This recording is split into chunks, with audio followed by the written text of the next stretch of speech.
Hey guys, welcome to the channel. In today's video, we will be talking about Drosophyllum lusitanica, which we actually won. So let's start the video.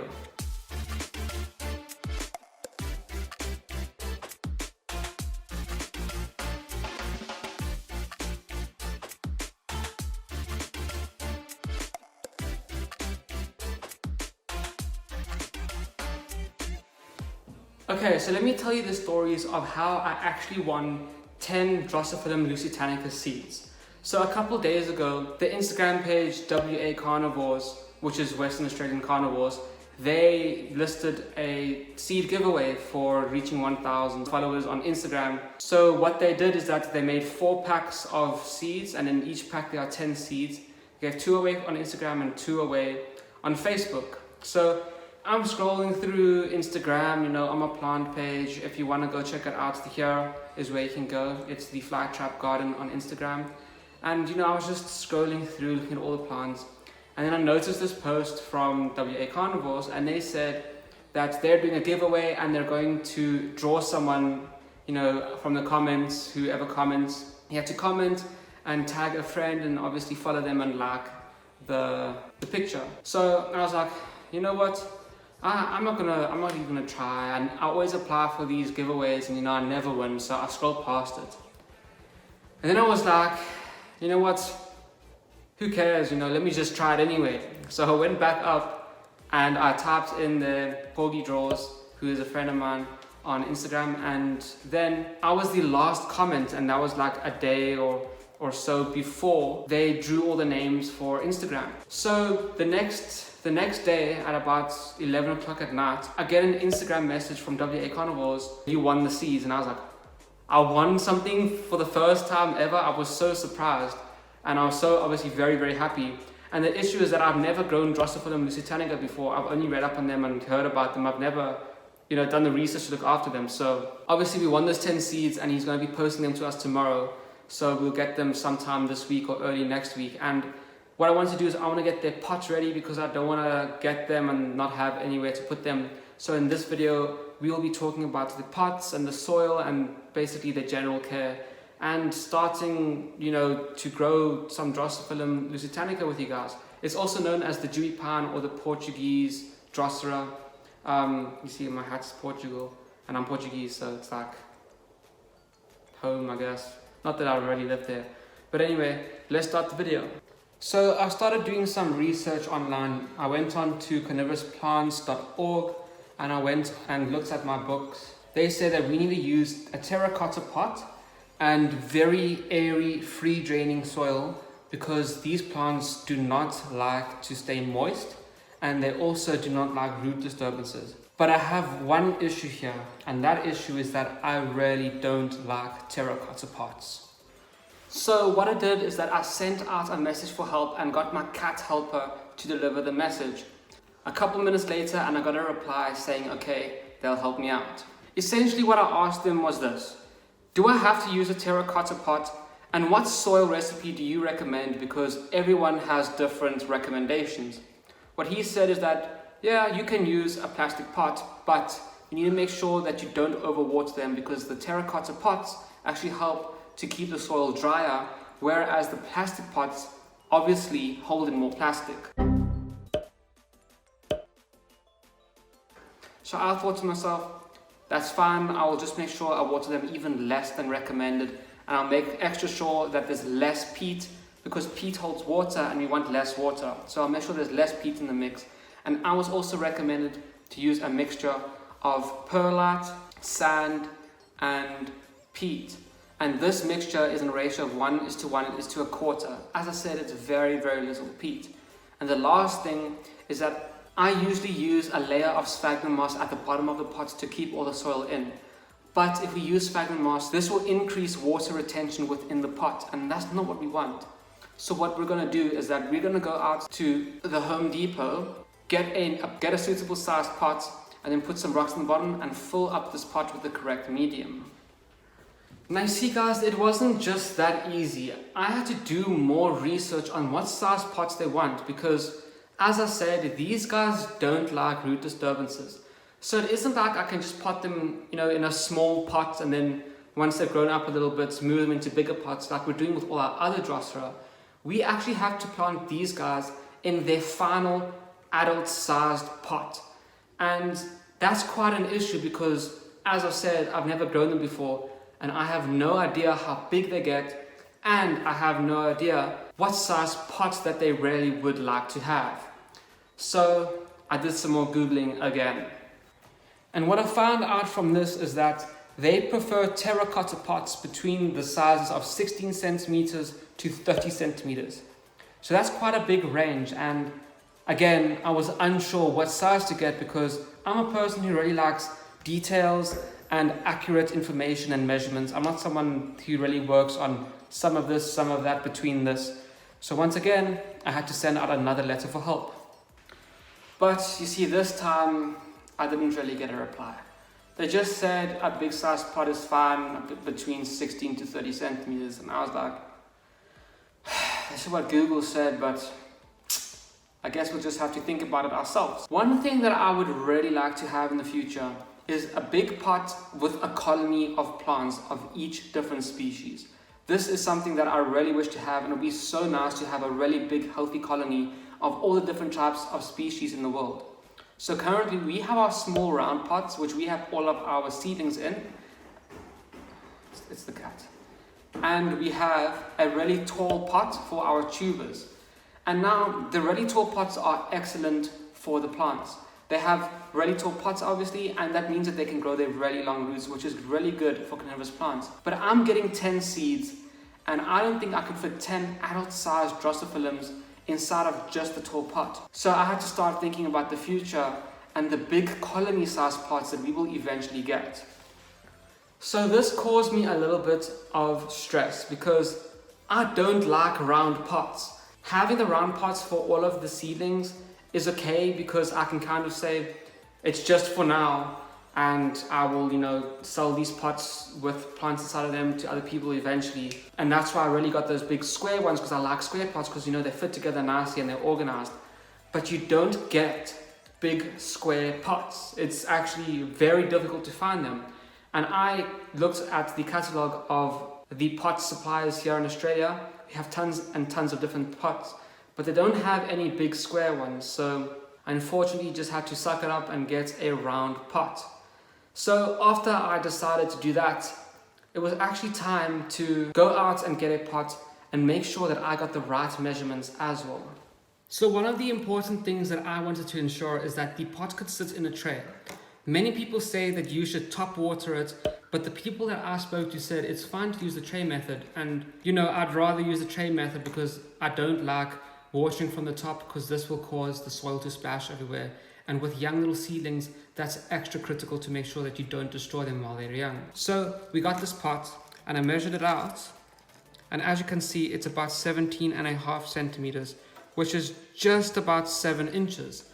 So the base of our pot has to be at least 17 centimeters so that it can fit inside of this tray, which actually comes from some mushrooms. And now, as I said, we need the base to be around 17 centimeters and the top 16 to 30 centimeters in diameter. And now, as I said, that's not a very accurate measurement, but we know how small we want the base of the pot to be. But as I said, I had to suck it up and we went out to get this round pot.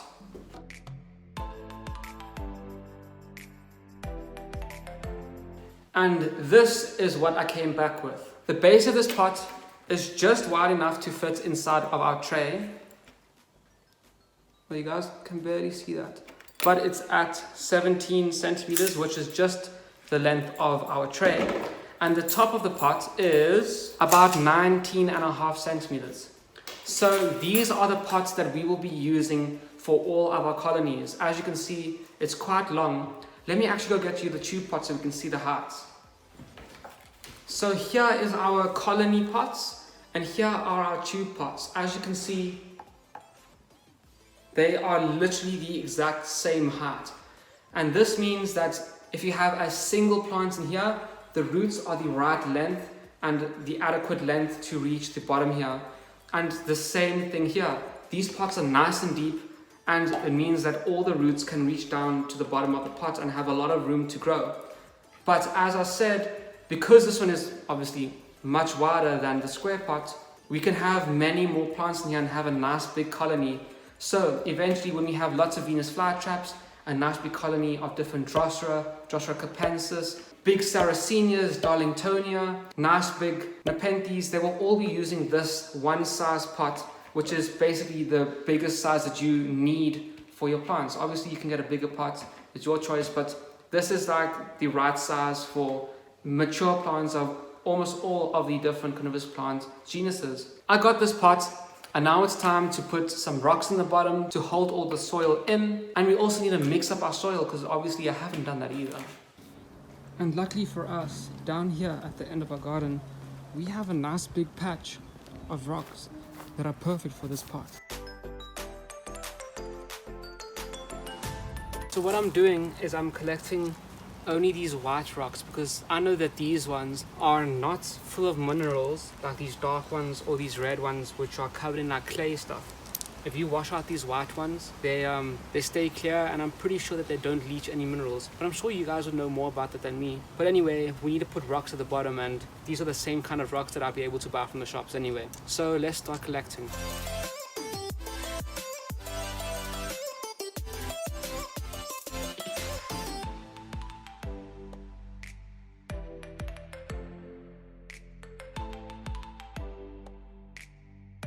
So here we go, guys. This is the amount of rocks that we will need. I will just shove them up against the sides. We don't need rocks at the bottom, and we don't want to take too much. But now I'm going to go rinse these under the water and shake them and get all of the dust and whatever's on them off of them.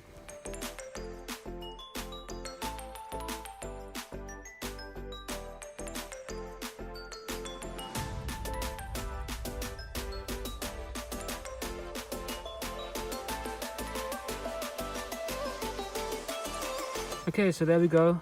These are all of our rocks now cleaned. Okay, so what we've got here is our mixing bucket, our sand that we washed together, 2 pots of perlite, the fine perlite, and I will go get peat later. So, as I said, we need this to be in a ratio of 1:1:1, or 4:4:1, which is also the same as 2:2:1/2. So we have 2 pots of perlite. We're going to take 2 pots of sand, and we'll get half a pot of peat, and we'll mix it all together. So let's start doing that.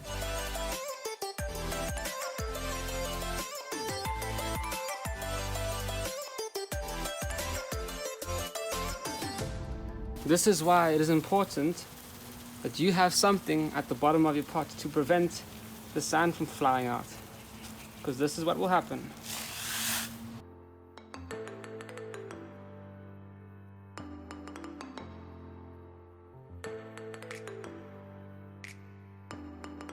Damn, guys, so we had exactly 2 pots remaining, which is obviously great for us. So we've used up all of this sand, and I did buy silica sand quite a while back. I bought 2 bags, so if we need more, we have some. But let me go get half a pot of peat. So here's half a pot of peat. Let's put it in and mix it all together. So now the reason why we have the peat at all is simply just to help the roots get into something and to have some kind of water absorption, or else there'll be absolutely no water in there ever, and it will be always dry. So that's why we have that.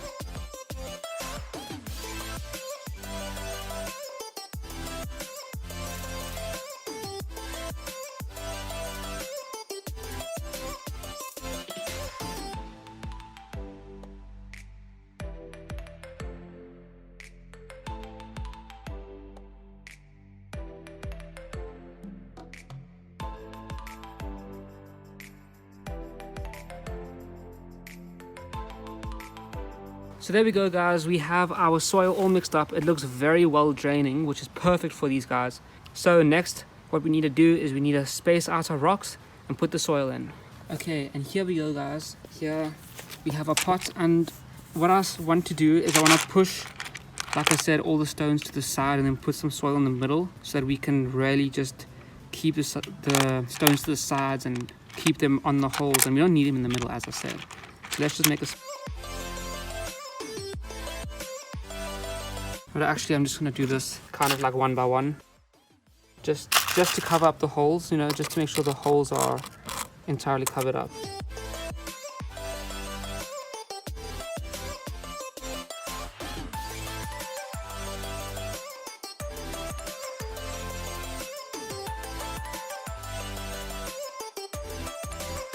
Okay, so now the holes are basically covered. We know that the gaps are like basically properly covered, and now we'll put some sand in and then just shove the rest over it. So I'm just putting a little bit in the middle so it helps to push the stones to the sides.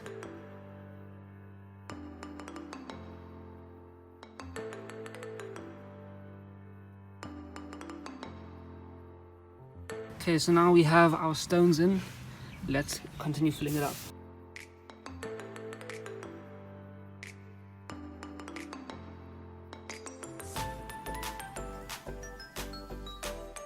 You know, this is one of the most annoying things when you have the pot and it's almost full. I think people like oftentimes just give up at this point, that they say that's good enough. But if you guys know me, you know that I really hate it when the pots are not full. So what I'm gonna go do is I'm gonna put this pot inside of here, just like this. And I'm gonna water it to see, actually maybe not in here. I'm gonna water it to see how well the water actually runs out of this. Okay, it kind of has to be inside of there, but I can just, perlite. Damn it, forgot about that. Anyway, let's see how it runs out.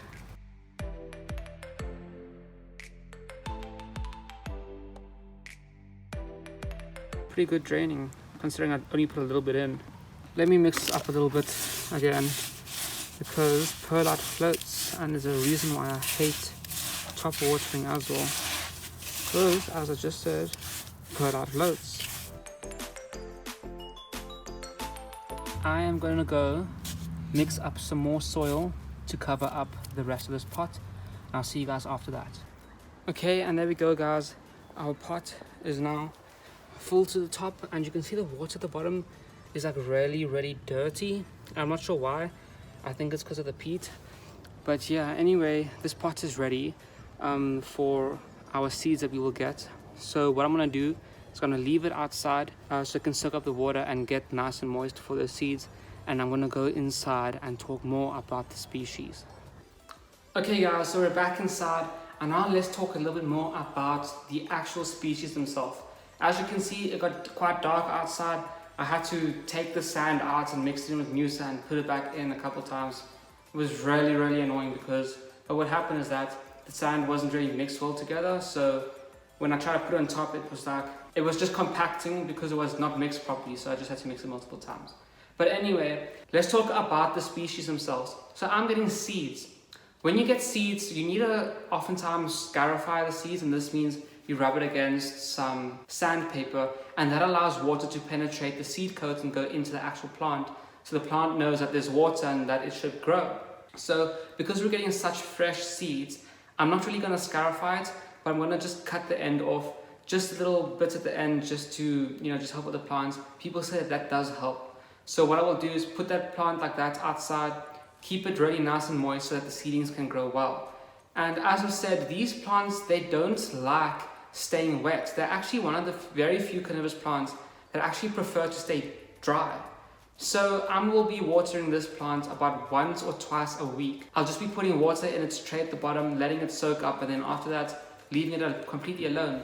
That's actually the reason why we created such a loose and such a free draining soil, so that the plants won't stay waterlogged, so that they obviously don't rot out and die. And these guys hate root disturbances, so that's why we need to put them into the final pot immediately. They will grow quite big, and moving them when people say that their roots really hate being disturbed is really nerve-wracking, because you don't want to lose those plants. These plants will grow right outside. They love lots and lots of sunlight. Obviously the normal water, rainwater distilled or reverse osmosis water in the tray at the bottom. Let it soak up, or you can just overhead water it, top water it.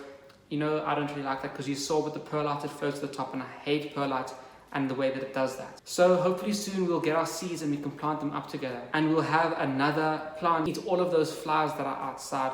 In the next clip, you'll actually see one of those horseflies that was inside the house that I caught and fed to one of our dormant Venus flytraps. And man, I really don't like those flowers because they look like they're full of diseases. So if you found this video a little bit informative or entertaining, please remember to leave a like so the YouTube algorithm can recommend this video to other people who like the same content. And if you really enjoyed this video and you actually want to see us plant those seeds together in the future and you want to see us grow those seeds, please remember to subscribe to the channel so you don't miss any of our weekly videos. So I'll see you guys in the next episode. I just caught one of these, I don't know what flower this is, but it's one of those that will most probably bite me if it gets a chance. Just want to feed it to our Venus flytraps real quick. You know, it was inside the house as well, so that's not scary at all.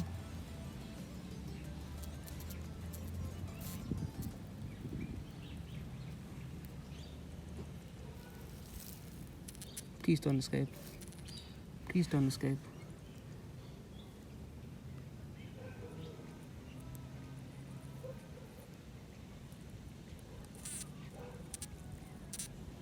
Okay. The bloodthirsty fly has been caught.